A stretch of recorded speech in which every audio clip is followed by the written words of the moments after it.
I can pinpoint the exact moment I should have known. It wasn't when I found the receipt for a dinner I never shared, or the unfamiliar perfume that clung to his collar like a confession. It was much earlier, a random Tuesday evening when Daniel came home and didn't kiss me hello. Such a small thing, that absence. For 8 years, he'd walk through our front door, find me wherever I was in our Boston brownstone, and press his lips to mine. Sometimes distracted, sometimes lingering, but always there. A ritual so consistent I'd stop noticing its presence, until suddenly confronted with its void.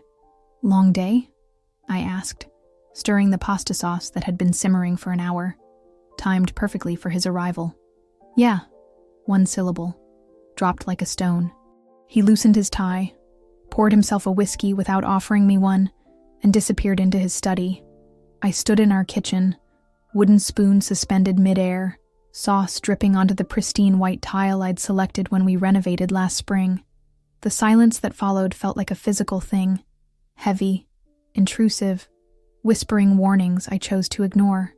Later, I'd replay this moment and dozens like it. Him pulling away when I reached for his hand during our weekend walks along the Charles River. The way his eyes no longer found mine across crowded rooms at faculty parties.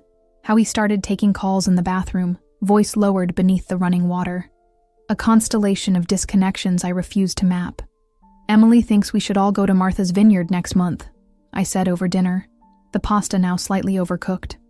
"They've rented that same house near Edgartown. Remember how beautiful the sunsets were last year?" Daniel chewed methodically, eyes fixed on some middle distance beyond my shoulder. "I don't think I can get away. The department's review is coming up, and the chancellor expects the final grant proposal by then. You've been working weekends for months now," I said, trying to keep accusation from my voice. "Surely you can take a few days. We haven't had a proper vacation since Christmas." He looked at me then. Really looked. And for a second, I saw something like guilt flicker across his face. But it vanished so quickly I convinced myself I'd imagined it. "Not everyone has the luxury of a flexible schedule like you do, Sarah." His tone made my job as a freelance graphic designer sound like a hobby, not the career that had helped put him through his PhD when his fellowship money ran short. I swallowed my retort along with the wine I'd opened hours earlier, now too warm and sharp on my tongue. This wasn't us. We didn't snipe or diminish each other's work. We were Daniel and Sarah Mitchell, the couple everyone envied. Brilliant academic and creative professional, renovated brownstone in Beacon Hill, European vacations documented in carefully curated Instagram posts. We hosted dinner parties where the wine flowed freely, and conversations sparkled until midnight. We sent joint Christmas cards featuring artsy black and white photos of us laughing on some picturesque bridge or coastline. But here, in our beautiful kitchen with its marble countertops and copper pans hanging overhead, something was crumbling between us. I could feel it in the growing expanse of cold sheets on his side of the bed, in the diminishing eye contact, in conversations that never ventured beyond the logistical. That night, I lay awake listening to the rhythm of his breathing beside me, trying to remember when we'd last made love. 3 weeks? 4? Daniel had always been physical, affectionate. It was one of the things that had drawn me to him when we met at that gallery opening a decade ago, the way he couldn't seem to stop touching me, as if confirming I was real. I rolled toward him, placing my hand tentatively on his back. He didn't stir. Under my palm, his skin felt like a stranger's, familiar in texture, but somehow not the body I'd known for years. The distance between us suddenly seemed vast, despite the inches separating us in our king-sized bed. "Daniel," I whispered into the darkness, "are we okay?" He didn't answer. His breathing remained deep and even, though something told me he wasn't truly asleep. Just another small deception in what I was beginning to fear. Might be an ocean of them. His laptop chimed with an email notification at precisely 2:17 a.m. I know because I'd been staring at the ceiling for hours, counting the intervals between Daniel's soft snores, wondering when our marriage had become this hollow shell. I wasn't the type to snoop. I'd always believed relationships died the moment trust did. But something, intuition, desperation, or perhaps just the culmination of 1,000 tiny suspicions, made me slide out of bed and pad silently across our bedroom. The blue glow of his MacBook illuminated the darkness as I carefully lifted the screen. Daniel always left his devices unlocked around me. a habit from happier days when we had nothing to hide. The email preview was still visible on his screen. Miss you already. Tuesday can't come soon enough. Same room as last time. L. The words blurred as tears filled my eyes. I blinked them away, refusing to miss any detail of this moment when my world collapsed. My fingers hovered over the keyboard, trembling slightly as I clicked to open his full inbox. There they were. Dozens of exchanges with Laura Chen, dating back 7 months. I recognized the name vaguely, a new assistant professor in his department. I'd met her at the faculty Christmas party, a striking woman with intelligent eyes who'd spoken passionately about her research while Daniel stood nearby, his hand occasionally brushing the small of my back in what I now recognized as a performance. I skimmed through their correspondence, each message driving the knife deeper. Plans for meeting at a hotel downtown, inside jokes about departmental politics, references to conversations and moments I knew nothing about, a parallel intimacy that had been building while ours crumbled. The conference in Chicago next month. S thinks I'm presenting both days, but my panel is only Thursday. We could have the whole weekend. S. Not Sarah.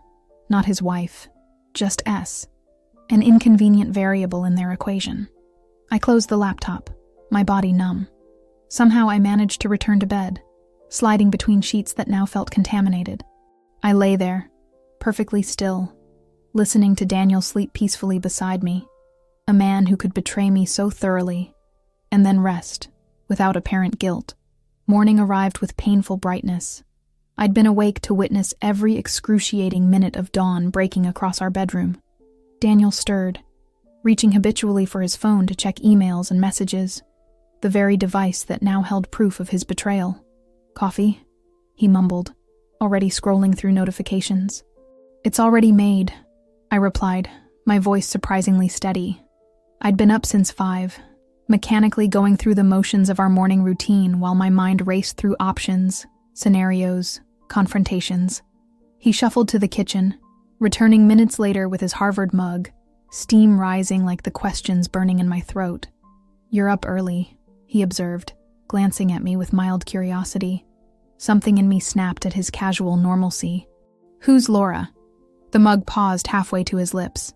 A flicker of panic crossed his face before he masked it with confusion. "Laura? From the department?" "Yes, Daniel. Laura from the department. Laura who misses you already. Laura who's meeting you Tuesday in the same room as last time. That Laura." He set the mug down carefully, coffee sloshing over the rim onto our white duvet. Neither of us moved to clean it up. "Sarah," he started, then stopped. What defense could he possibly offer? 7 months, I said, my voice cracking for the first time. 7 months of lying to my face, of coming home to me after being with her. How could you do that? "It's not what you think," he said, reaching for my hand. I jerked away, as if burned. "Don't insult me by lying more. I read the emails, Daniel." His face hardened then, the pretense of innocence abandoned. "You went through my computer? My private correspondence?" The audacity of his indignation left me breathless. "That's what concerns you? My invasion of your privacy, not your invasion of our marriage?" He ran his hand through his hair, a gesture so familiar it hurt to watch. "Look, things haven't been right between us for a while. You've felt it too, I know you have. So, you decided to fix that by sleeping with someone else rather than talking to me?" I wrapped my arms around myself, suddenly cold despite the warm June morning filtering through our curtains. "It just happened," he said, the most cliched of all excuses falling limply between us. "She understands the pressures I'm under with the tenure committee and—" "Stop," I whispered. "Please just stop talking." Daniel looked at me then. Really looked. Perhaps seeing for the first time the devastation he'd caused. "I never meant to hurt you," he offered weakly. A bitter laugh escaped me. "Well, that's a relief. You've been accidentally destroying our marriage for over half a year. Should I feel better knowing it wasn't intentional?" He had no answer for that. I stood up, needing to put physical distance between us. "Tuesday," I said, the word like ash in my mouth. "You're meeting her Tuesday." He didn't deny it. "Well, don't let me interfere with your plans," I continued, a strange calm settling over me as I moved toward our closet. "I'll be gone by then anyway. 3 days after discovering Daniel's betrayal, I found myself sitting in a cafe in Cambridge, staring at divorce papers that my college roommate Megan, now a family law attorney, had drawn up with remarkable efficiency. The document before me was surprisingly brief, considering it represented the end of a decade-long relationship. "You don't have to decide right now," Megan said gently, sliding a cappuccino toward me. She'd dropped everything when I called her sobbing from a hotel room where I'd fled after packing a suitcase with shaking hands. "But having these ready gives you options." I traced my fingers over the typed words. Sarah Elizabeth Mitchell versus Daniel James Mitchell. Even our names linked together looked wrong now. Tainted. "Did you know," I said, my voice distant even to my own ears, "that when we got married, he said he couldn't wait to call me Mrs. Mitchell? He said it felt like I was truly becoming part of his world." I laughed hollowly. "I gave up my name for a man who couldn't even give up his lunch hour for me." Megan reached across the table, squeezing my hand. "You can change it back. To Kaplan. Or to something entirely new. You can be whoever you want now. Whoever I wanted." The concept felt simultaneously terrifying and exhilarating. Who was I without Daniel? We'd met when I was 24, still forming, still becoming. How much of the woman I'd grown into had been shaped around his needs, his career, his life? My phone lit up with another text from him, the 17th since I'd walked out. I turned it face down without reading it. "He keeps texting," I told Megan, "calling. He even showed up at Emily's looking for me last night." "What's he saying?" "That he made a terrible mistake. That he ended things with her. That he'll go to counseling.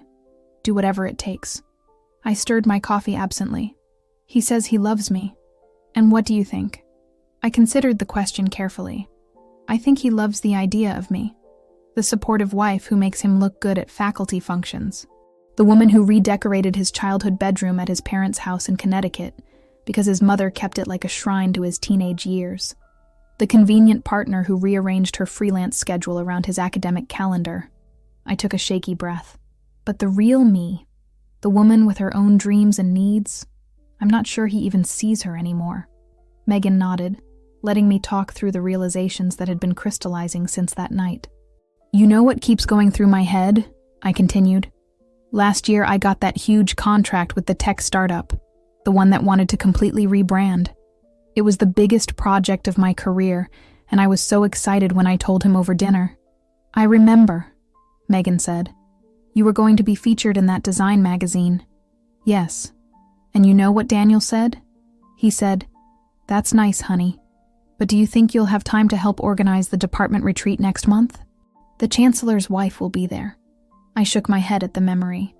I don't think he asked me a single question about my project after that, but he mentioned the retreat every day until I agreed to handle it. "Bastard," Megan muttered.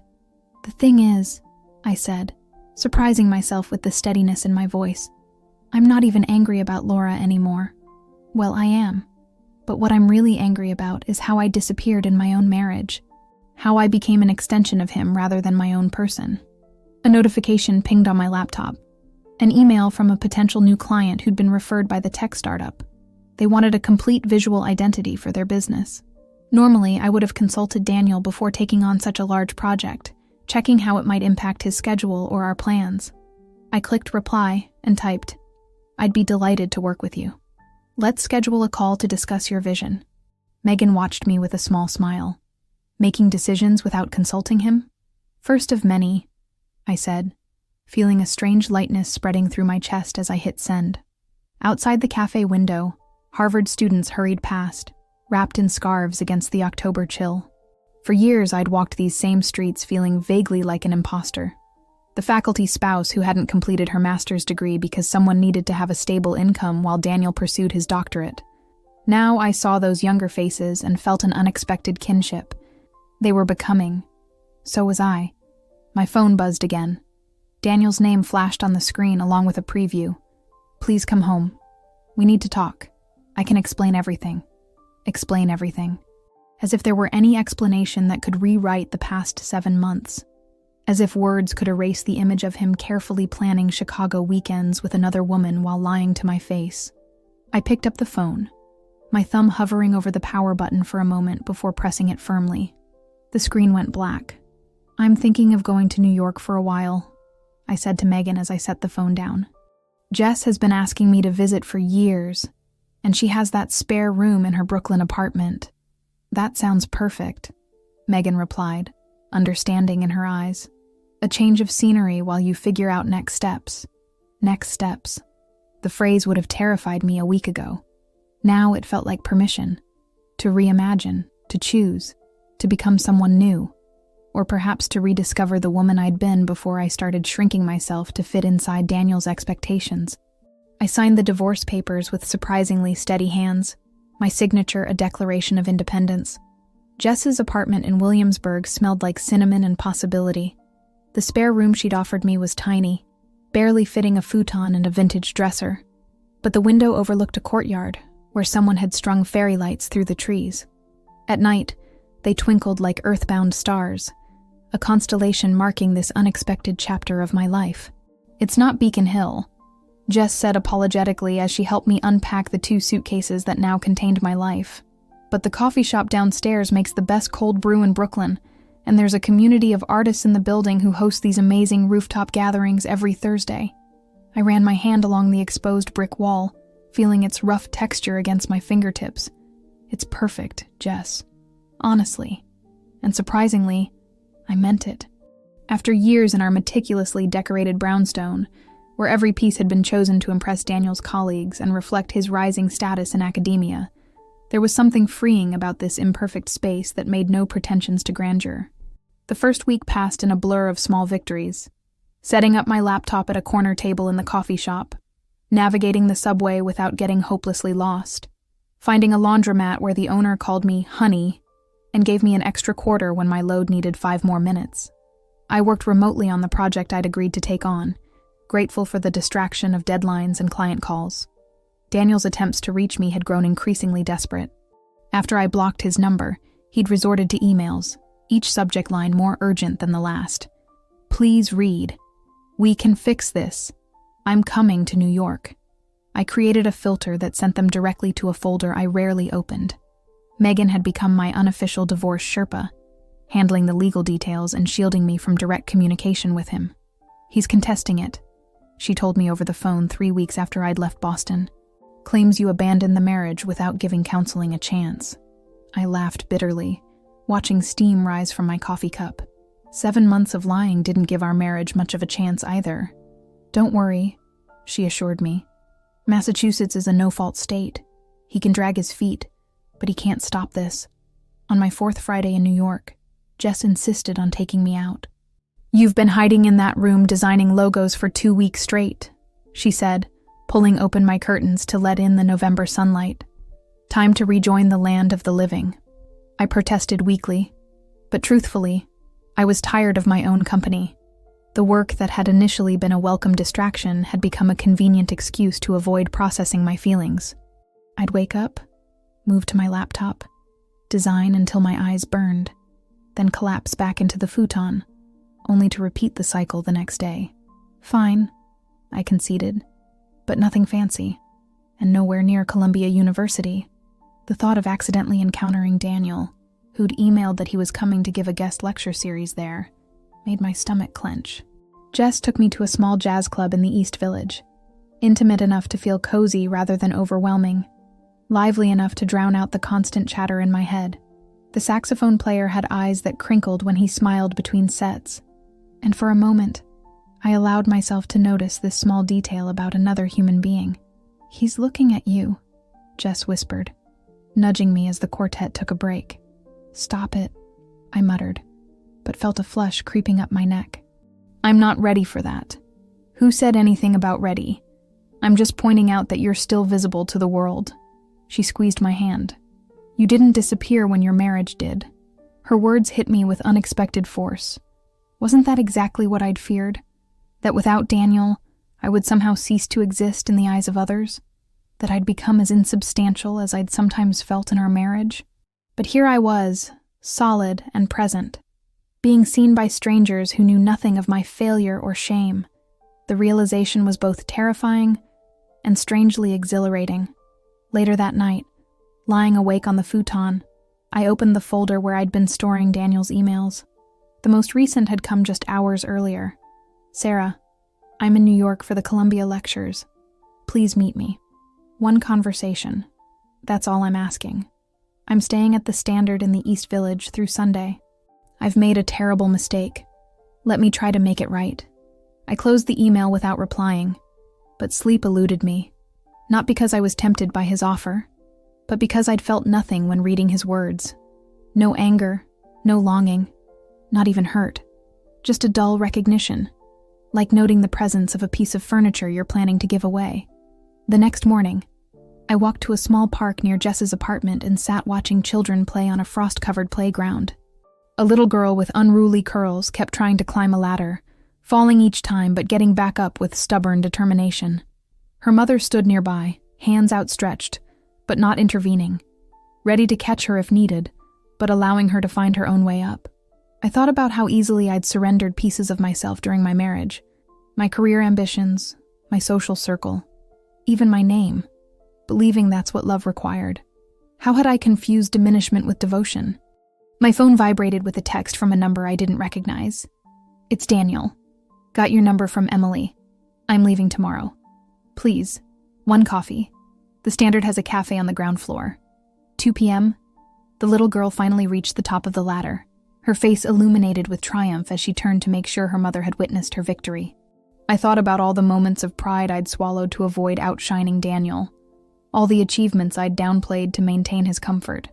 I texted back 2 words, I'm busy. Then I walked to the subway and rode to Manhattan, not to meet Daniel, but to visit the Metropolitan Museum of Art, something I'd always wanted to do but had never prioritized during our brief visits to New York, when Daniel's academic connections and obligations had dictated our itinerary. For 4 hours, I wandered the galleries alone, lingering in front of paintings that moved me, skipping entire sections that didn't. I ate lunch in the museum cafe, savoring each bite without checking my phone or worrying about someone else's schedule. It was the simplest of pleasures, this freedom to follow my own curiosity, yet it felt revolutionary.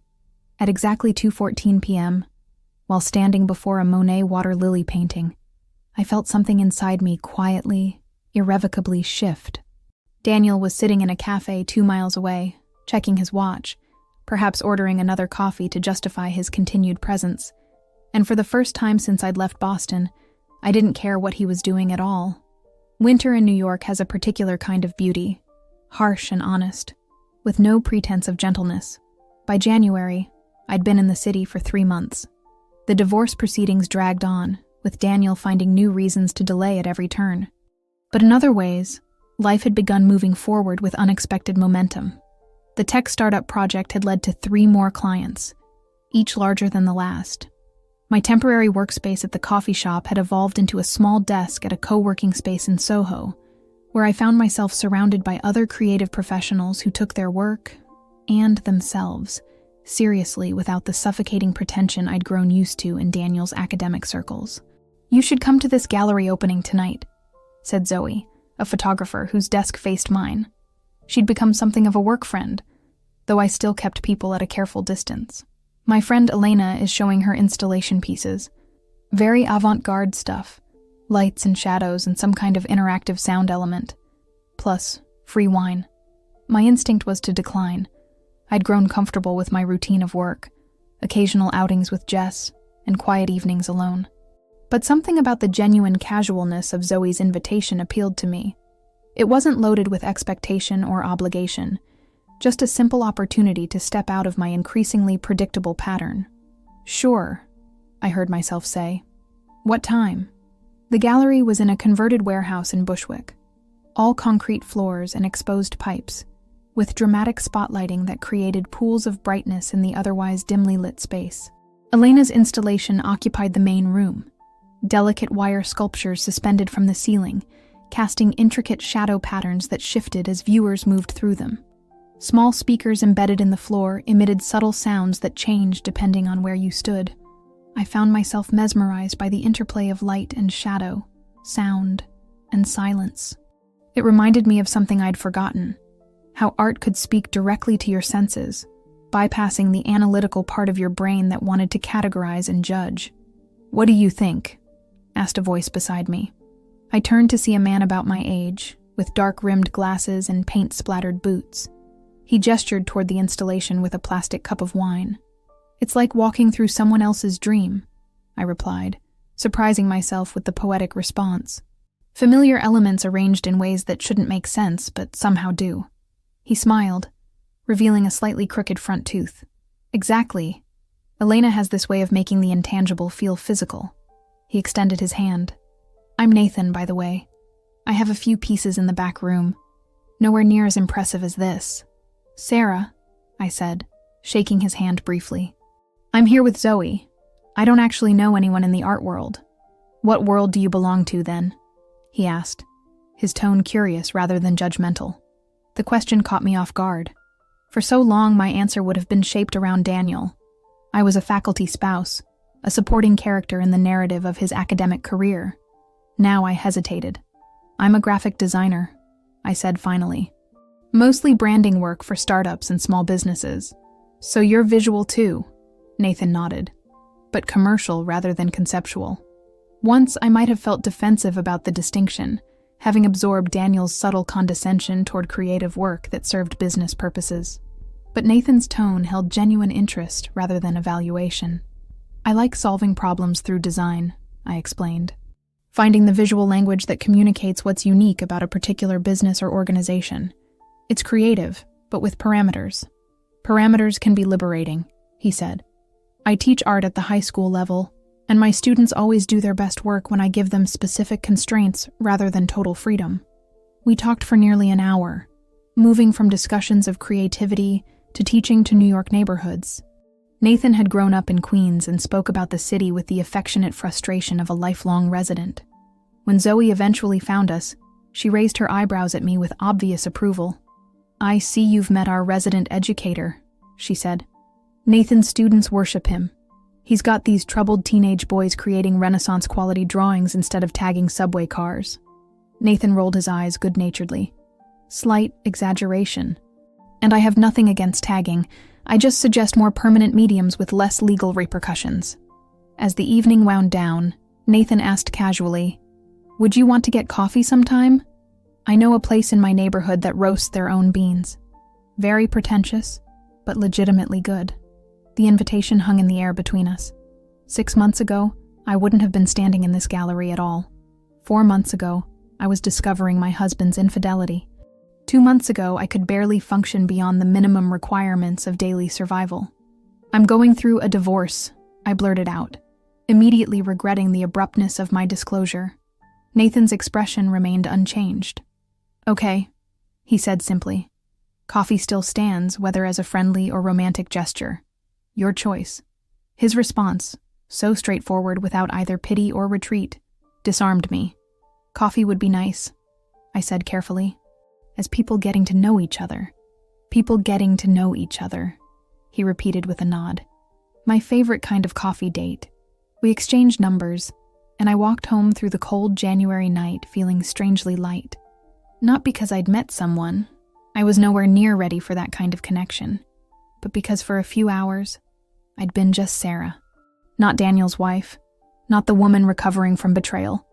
Just myself having a conversation that had nothing to do with my past or my pain. The next morning, my lawyer called with news. "Daniel's finally agreed to the settlement terms," Megan said, the satisfaction evident in her voice. "I think his department chair got involved. Apparently, dragging this out was starting to reflect poorly on him professionally." I sat on Jess's fire escape, watching my breath form clouds in the frigid air. "So it's almost over?" "A few more signatures, some paperwork to process, but essentially, yes. You'll legally be Sarah Kaplan again by spring." Sarah Kaplan. My maiden name felt both foreign and familiar on my tongue, like a childhood home revisited after many years. I hadn't used it professionally since before the wedding, when Daniel had suggested the consistency of sharing his last name would be simpler for everyone. After hanging up, I opened my laptop and created a new document. At the top, I typed Sarah Kaplan Design and began sketching a logo, my own name, my own identity, reclaimed and reimagined. For hours, I lost myself in the creative process, trying variations, adjusting colors and typography, refining until it felt right. When Jess returned from work, she found me still on the fire escape despite the cold, my laptop balanced on my knees. "You'll freeze to death out here," she said, poking her head through the window. I turned the screen toward her. "What do you think?" She studied the logo. Simple, elegant letter forms in deep blue with a subtle gradient that suggested depth and movement. "It's beautiful," she said. "Is this for a client?" "No," I replied, feeling a smile spread across my face. "It's for me." Spring arrived in New York with determined insistence. Crocuses pushing through patches of soil and concrete planters, cherry blossoms exploding across Prospect Park, light lingering a little longer each evening. I'd been in the city for 6 months now, and somewhere along the way, it had stopped feeling temporary. My divorce was final. The papers had arrived on a Tuesday, tucked inside a manila envelope that seemed too ordinary for such a significant transition. I'd opened them at my desk in the co-working space, hands steady as I scanned the official language that dissolved the union I once thought would define my life. "Drink tonight?" Zoe had asked, noticing the documents. "Celebration or commiseration? Your choice of theme." I'd smiled at her, appreciating the simplicity of friendship without history. "Maybe both." April brought an unexpected email from Emily, my once close friend from Boston, whose loyalty had wavered during the worst of the split. Her message was tentative, an olive branch extended with careful wording. "Sarah, I miss you. Boston isn't the same without you. I know things got complicated and I wasn't always there the way I should have been. If you're ever back in town, I'd love to see you. No pressure." I'd stared at the screen, conflicted. Emily and I had been friends since before Daniel, but she and her husband had remained part of our social circle after the split. She'd heard his version of events first, and while she'd never explicitly taken sides, her silence had spoken volumes. Still, there was history between us. Camping trips in Vermont, the night she'd stayed with me in the hospital when I had appendicitis, countless Sunday brunches and holiday celebrations. Did one failure, however significant, negate all that came before? I replied simply, "I'll be in Boston next month for a client meeting. Coffee at our old spot?" The response came within minutes. "Name the day. I'll be there." The client meeting wasn't a fabrication. Sarah Kaplan Design had been steadily growing, and a Boston-based educational technology company had reached out after seeing work I'd done for a similar firm in New York. They wanted to meet in person to discuss a complete rebranding. "You're going back to Boston?" Jess asked when I told her, concern evident in her voice. "Are you sure you're ready?" I considered the question seriously. 6 months earlier, I couldn't have imagined returning to the city where every street corner held memories of my former life. But now, the prospect didn't fill me with dread, just a quiet recognition that I was entering the next phase of healing. "I think I need to," I said finally, "to prove to myself that I can." Nathan and I had been seeing each other, carefully, slowly, for 3 months. Our coffee, as people getting to know each other, had evolved into gallery visits, walks through different neighborhoods, and dinners at hole-in-the-wall restaurants he seemed to discover through some sixth sense. He never pushed for more than I was ready to give, content to let whatever was growing between us develop at its own pace. "Want company?" he asked when I mentioned the Boston trip. "I've never been, and I hear they have some decent art museums." The offer was tempting. Having him beside me would make navigating emotional landmines easier, but something told me this was a journey I needed to make alone. "Next time," I promised. "This one feels like something I should do solo." He nodded, understanding in his eyes. "Bring me back something with a lobster on it. The tackier, the better." I booked a hotel downtown rather than staying with friends. Another small act of self-preservation. The morning of my train departure, I stood in front of Jess's bathroom mirror, studying my reflection. The woman looking back at me wasn't dramatically different from the one who'd fled Boston half a year earlier. Same brown eyes, same faint freckles across my nose, but there was a steadiness in her gaze that hadn't been there before. Boston in May was achingly beautiful, the city showing off its most charming self as if to remind me of what I'd left behind. I checked into my hotel, changed for my client meeting, and walked the familiar route to the financial district. For 2 hours, I presented my ideas to the educational technology company. fielding questions with a confidence that felt earned rather than performed. "We're impressed," said the CEO as we wrapped up. "Your portfolio shows real range, but what stands out is how you've captured our mission in these concepts. When can you start?" I left with a signed contract and the knowledge that I'd secured the work on my own merit, not as Daniel Mitchell's wife, but as Sarah Kaplan, professional in my own right. The following morning, I met Emily at our old coffee spot near the public garden. She was already there when I arrived, fidgeting with a paper napkin, her familiar nervous habit making my heart twist with unexpected affection. "Sarah," she stood, hesitating before moving in for a hug that I returned after only a moment's pause. "You look amazing." "Thanks," I said, settling into the chair across from her. New York agrees with me, I think. We navigated the initial awkwardness with small talk about mutual friends and her job, until finally she set down her cup with determination. "I'm sorry," she said directly. "After everything happened, I just froze. Daniel was telling his story to everyone, and then you were gone, and I didn't know what to believe. It was easier to just avoid it all." I nodded, appreciating her honesty. "It hurt," I admitted, "but I understand.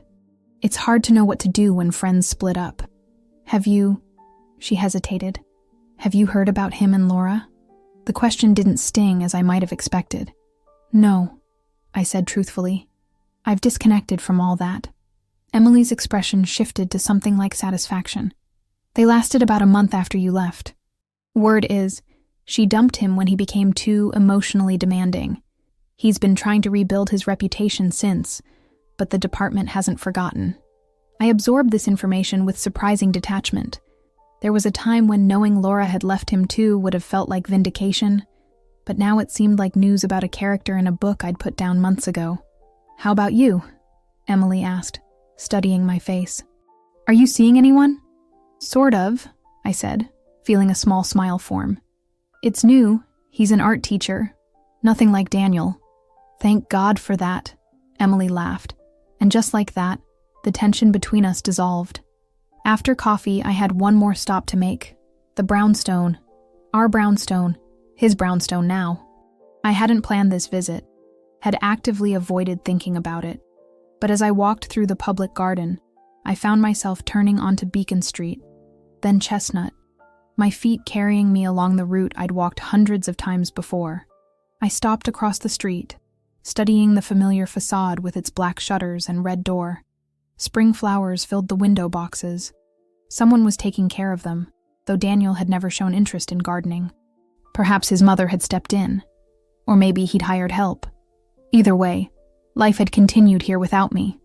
As I stood there, the front door opened, and there he was, Daniel, stepping out onto the stoop with his briefcase and a travel mug. He hadn't seen me yet, was checking his phone with that familiar furrowed concentration between his brows. He looked exactly the same, yet somehow smaller than I remembered. For a moment, I considered walking away before he noticed me. But instead, I stayed rooted to the spot, watching as he finally looked up, and our eyes met across the street. Recognition dawned on his face, followed by a complex series of emotions I couldn't fully decipher.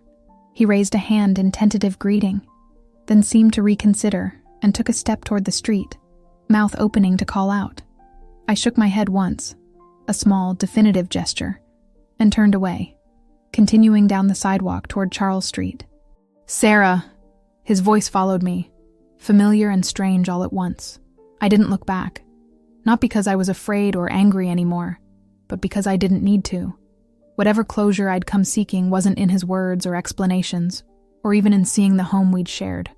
It was in the steady rhythm of my own steps carrying me forward, in the quiet certainty that I was heading somewhere new. My phone buzzed with a text from Nathan. "How's Boston treating you?" I stopped beside the iron fence of the public garden, watching children sail miniature boats across the pond, their laughter carrying on the spring breeze.